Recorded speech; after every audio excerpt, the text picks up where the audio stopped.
O presidente Luiz Inácio Lula da Silva chegou ontem a Moscou para o 80º aniversário da vitória sobre a Alemanha nazista e vai aproveitar a visita para se reunir com o anfitrião, o presidente Vladimir Putin. A viagem, no entanto, gera controvérsias, já que acompanha uma celebração militar em um país em guerra, ao mesmo tempo em que também pode estreitar as relações entre os membros do BRICS.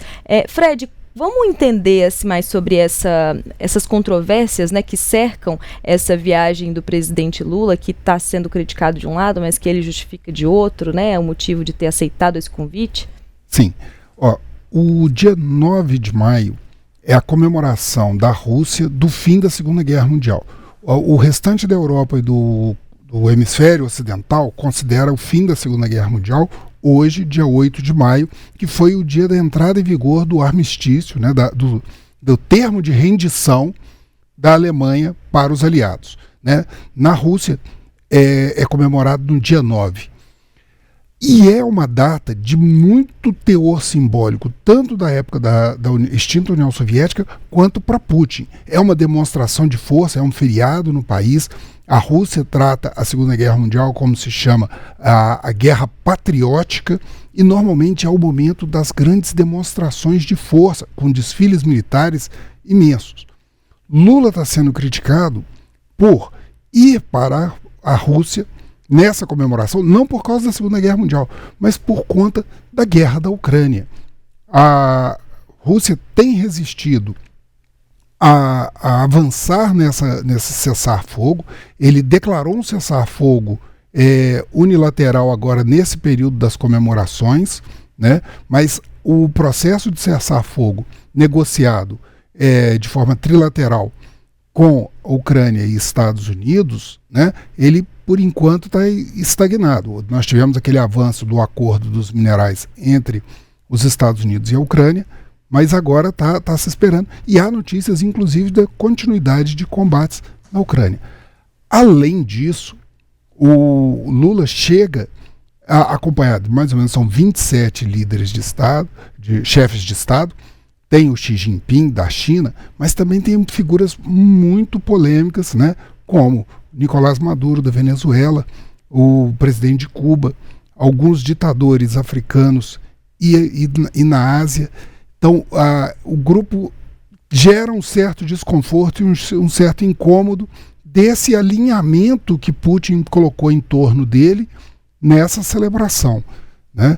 Então, isso gera uma situação de o que o Lula foi fazer lá agora. Ele poderia ter entrado num outro momento, até porque ele fez uma declaração, e nós recortamos essa frase dele na saída, justificando o motivo da viagem, que é: a vinda à Rússia reafirma nosso compromisso com o multilateralismo.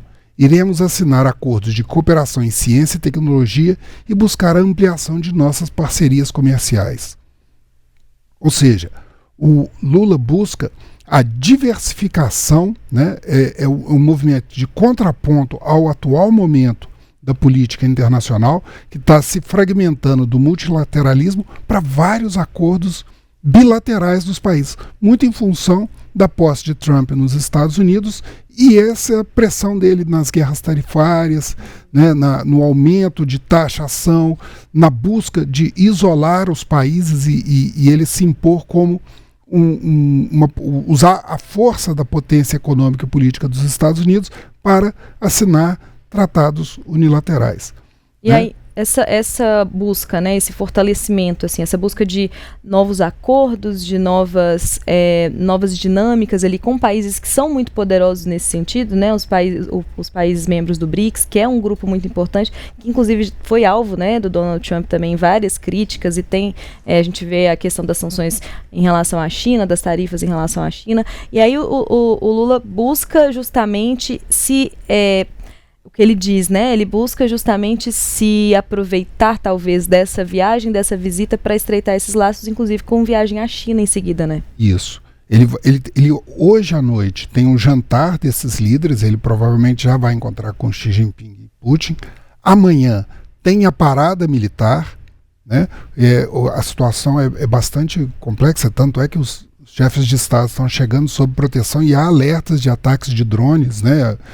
Há imagens circulando das comitivas com a segurança equipada com aquelas armas antidrone, né?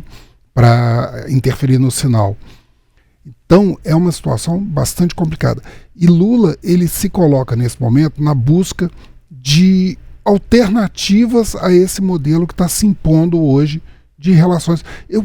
A gente chama de relações bilaterais quando é entre dois países.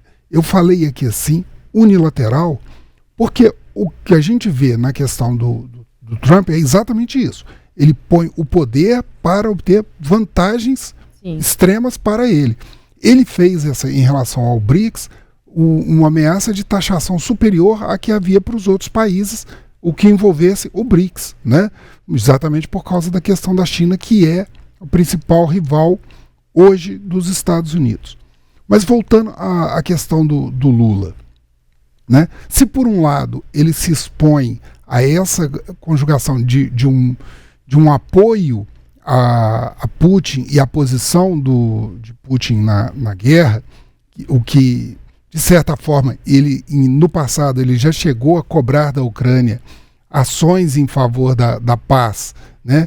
Tomando um partido um pouco mais próximo da Rússia, etc. E ele também havia proposto ao lado da China, no início do ano passado, um projeto de cessar-fogo que contrariava os interesses da Ucrânia, justamente porque mantinha a situação que havia se estabelecido, ou seja, ela não precisaria, a Rússia não precisaria devolver as terras ocupadas, como a Crimeia, Luhansk, o Donetsk, né? Então isso daí gerou uma situação bastante incômoda para o Lula na época, e agora, com essa visita, parece confirmar esse alinhamento dele a Putin. Agora, sim, pode falar, Fran. Perdão, Fred. E até uma questão, né? Porque o Lula antes ele tinha muito esse interesse, tentava. Vamos lembrar, né? Os 2 primeiros mandatos do Lula era sempre, né? Ele é o cara, o Brasil é um país amigo de todo mundo. Mas, claro, né?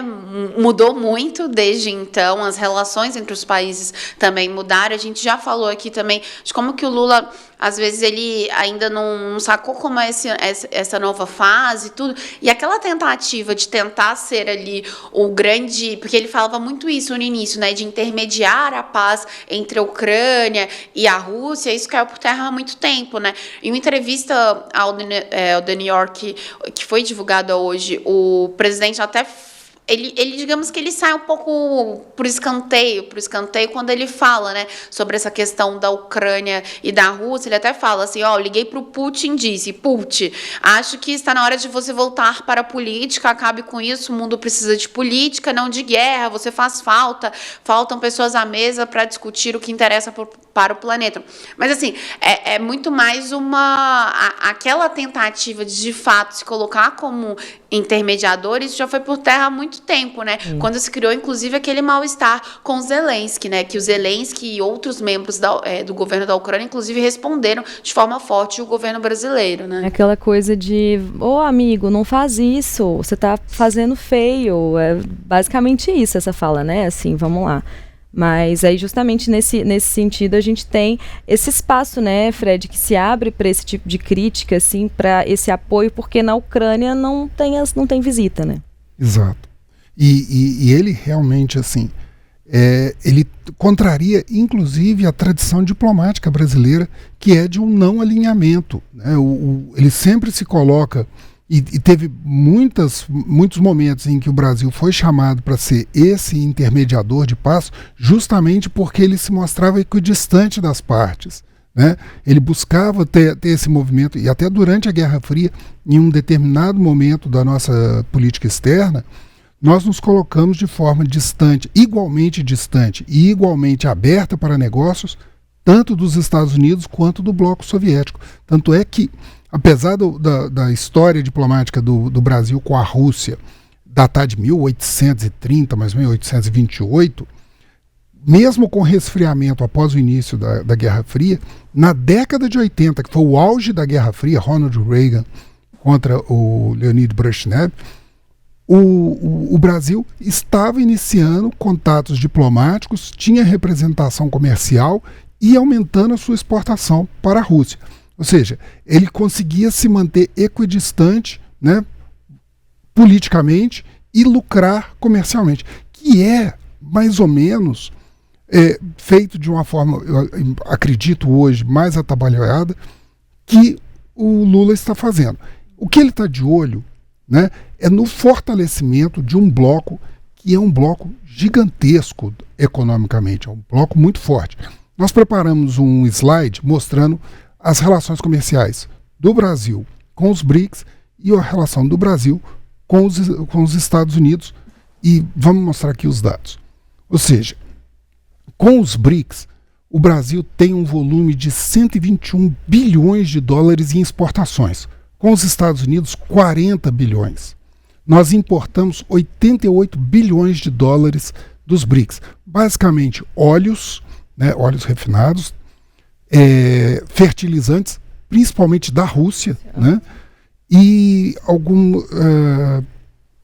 acho que basicamente esses são os grandes. E a gente exporta muita soja e óleo bruto.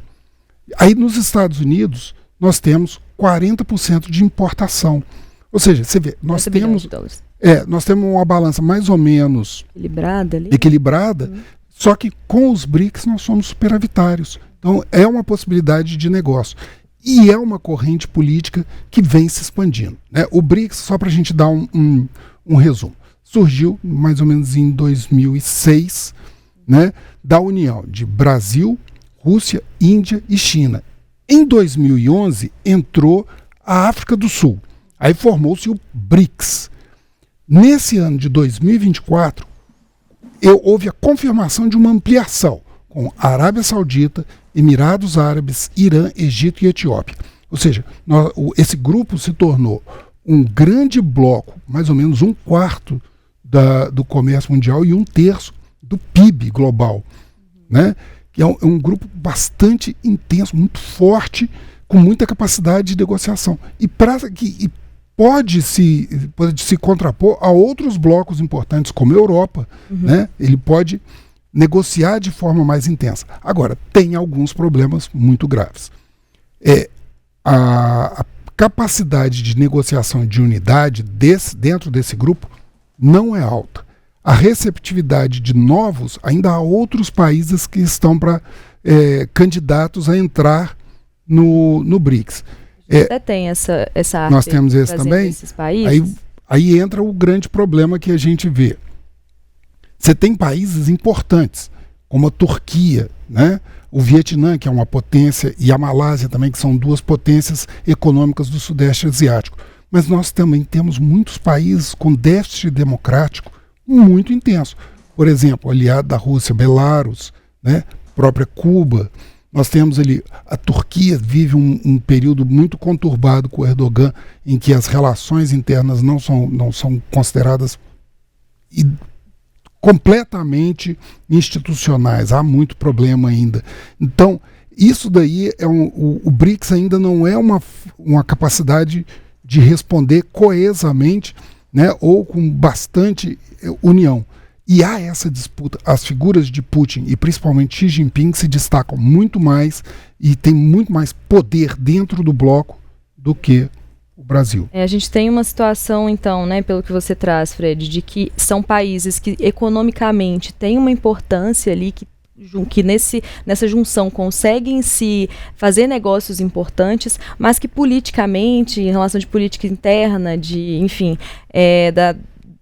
da democracia dentro desses países, está ali Precisa evoluir bastante ainda, né? E aí, a coesão não é tão grande. E aí, quando eles são aceitos, né, num tipo num bloco nesse sentido, o que dá a entender para quem está de fora é que todo mundo ali está tranquilo em relação ao que acontece dentro de todos esses países. E não é exatamente uma imagem que se quer passar, né, para o resto do mundo, apesar de ter uma força ali interna enquanto grupo muito forte.